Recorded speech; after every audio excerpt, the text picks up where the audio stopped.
কিন্তু তা সম্পূর্ণ বাস্তবায়িত হয়নি।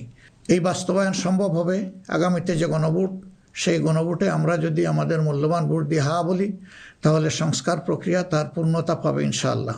আমরা এই জন্যেই জনগণকে বলবো যে গণভোটে হা বলুন এবং সংস্কারতে আলিঙ্গন করুন।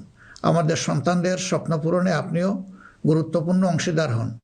নতুন বাংলাদেশের আকাঙ্ক্ষার আলোকে আমাদের পরিকল্পনা, কর্মসূচি, অঙ্গীকার আপনাদের নিকট স্পষ্ট করার চেষ্টা করেছি।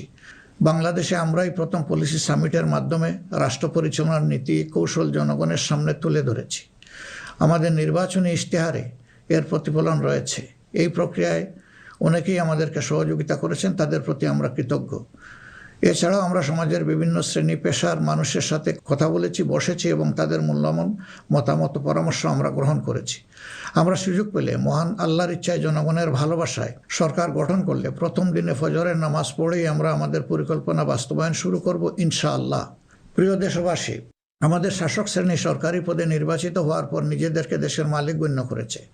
ফলে রাষ্ট্রীয় সম্পদ, পদ, পদবি, নীতি, প্রতিষ্ঠান সব কিছু ব্যক্তিগত ও দলীয় স্বার্থ হাসিলের উপায় হিসাবে অন্যায়ভাবে ব্যবহার করা হয়েছে।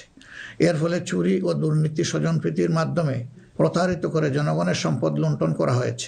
উন্নয়ন প্রকল্প ব্যক্তিগত ও দলীয় লুণ্ঠনের সিঁড়ি হিসাবে ব্যবহৃত হয়েছে। এই ব্যবস্থার অবসান ঘটানোই আমাদের প্রধান লক্ষ্য।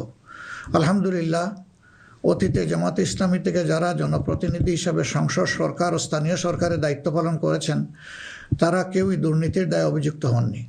তারা দক্ষতার সাথে দায়িত্ব পালন করেছেন। আপনারা দেশের মানুষ, তারই সাক্ষী।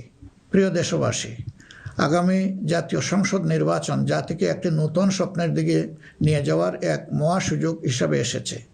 যেসব সমস্যা আমরা বিগত দিনে সমাধান করতে পারিনি, যে লুটেরা গোষ্ঠীকে আমরা নিয়ন্ত্রণ করতে পারিনি, সেসব সমস্যার সমাধান এবং লুটেরা গোষ্ঠীর নিয়ন্ত্রণের সুযোগ হচ্ছে আগামী নির্বাচন। তাই জনগণকে ঠিক করতে হবে আমরা আমাদের নিজেদের জন্যে, আমাদের তরুণ প্রজন্মের জন্যে, আমাদের নারীদের জন্যে, বয়স্ক মানুষের জন্যে, প্রান্তিক জনপদের জন্যে, শ্রমিকের জন্যে, উদ্যোক্তাদের জন্যে কোন বাংলাদেশ চাই। আমাদেরকে প্রশ্ন করতে হবে, আমরা কি সমাজে শৃঙ্খলা প্রতিষ্ঠা করতে চাই? আমরা কি নিয়ম নীতি, শান্তির রাষ্ট্র প্রতিষ্ঠা করতে চাই? আমরা কি উন্নত দেশ হতে চাই? আমরা কি শোষণ, জুলুম, দুর্নীতি, চাঁদাবাজ মুক্ত রাষ্ট্র চাই? আমাদেরকে ভাবতে হবে, আমরা কি রাষ্ট্রীয় প্রতিষ্ঠানকে জবাবদিহিতার আওতায় আনতে চাই? যোগ্যতা ও সততাকে সরকারি পদের জন্য মৌলিক শর্ত করতে চাই? আমরা কি আমাদের জাতীয় সক্ষমতা ও সৃজনশীলতা বৃদ্ধি করতে চাই? এসব বিষয়ে যদি আমরা ইতিবাচক পরিবর্তন দেখতে চাই, তাহলে আমাদেরকে আগামী নির্বাচন নিয়ে নৈতিকভাবে ভাবতে হবে। রাজনৈতিকতার ফুলঝুরির বাইরে এসে বাস্তবতার আলোকে সৎ ও দক্ষ, নিষ্ঠাবান নেতৃত্ব প্রতিষ্ঠা করতে হবে।